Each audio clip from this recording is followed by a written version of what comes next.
Welcome to Wednesday's Word of Wisdom. And guess what? We're going to do a temperature check. Last week we did temperature check. We're not forgetting. Where's the thermometer? Nope, no thermometer. It's a spiritual temperature check, right? Now we're a week and a half. The fast is over. Have you slipped back yet? Huh? What are we doing? Are we still with fervency going through the Bible, spending time with the Lord, being intentional? Or have we started to slip a bit? I'm going to tell you the truth, y'all.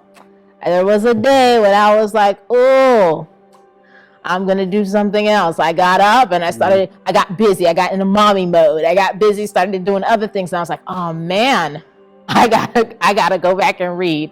So I hope you all are still being intentional. We're going to do this from time to time. We're going to check on you. Let us know. Are you still being intentional? Do you still have that same fervency and that consistency and that hunger and that push and that grit for the Lord as you did in these first 21 days of the month? So your everyday cleaning, being a mom, being a wife, kind of got you distracted, didn't it? Oh, it did. Yes, it did. It got me distracted. See, guys, it's not just these. Yeah. So have you taken time out these first couple of days of this week to set aside some of these distractions? We talked Sunday about our digital distractions, the technology around us. Yeah. So have we set those aside? Has thinking about everything in an everyday life, having to clean the house, having to cook dinner, having to do all this stuff, has that distracted us from doing what we're supposed to do and seeking God? Yes. It's sad that we have to say that, but it does. Yeah. We get so ingrained in our everyday life that it can become a distraction. And we need to listen. What is God trying to say to us? I like trying to say, slow down? Yeah. Yeah. David mentioned on Sunday that whisper, right? Sometimes we're in such a rush. We're like, okay, God, do something big. And we forget that we need to pull aside, step aside, and listen for that whisper, right?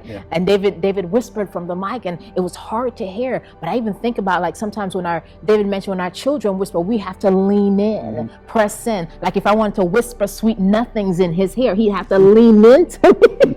He'd have to lean into me so that he could hear what I'm saying, hear the nice things, the sweet things I'm saying to him. And so it is with the Lord. If we want to hear what the Lord is saying, we have to lean in, not be distracted. You know, if I'm trying to tell him something I don't want anybody else to hear, he has to be intentional and focusing on me and focusing on what I am saying and not anybody else's, not what anybody else is saying.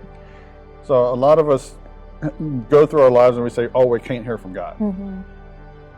Are we doing that? Are we quieting ourselves down enough to actually hear? Yeah.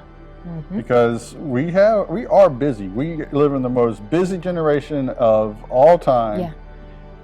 And we should be the most connected, but we're not. And with that connection, are we still connected to Him? Yes. Are we still on that vine being connected? That's right. Absolutely. It is so important for us to hear that we got to be connected. And we talked about that in John. John 15, where everyone knows that verse about being connected to the vine, being connected to the true vine, and how we bear good fruit.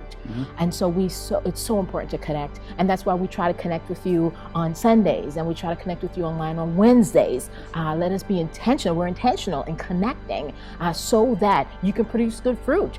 As David mentioned, he reiterated Pastor's message about being fishers of men. It's not just simply enough to sit here, soak up all the goodness, and then say, okay, I'm not gonna spread it. I'm not gonna give it to others. But once we're connected to the true vine, then we can go out and reach others. And we're disciples making disciples. We are fishers of men. So connection is not simply just for us and our fruit, but so much more. Yeah, the most famous Psalm 23, there's a line that says, my cup runs over. Oh, yes. So are we just getting enough in church to get to that top?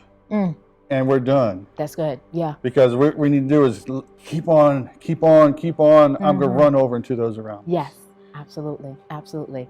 Well, we've given you a lot to chew on. Until next week, thank you. God bless you. Bye-bye.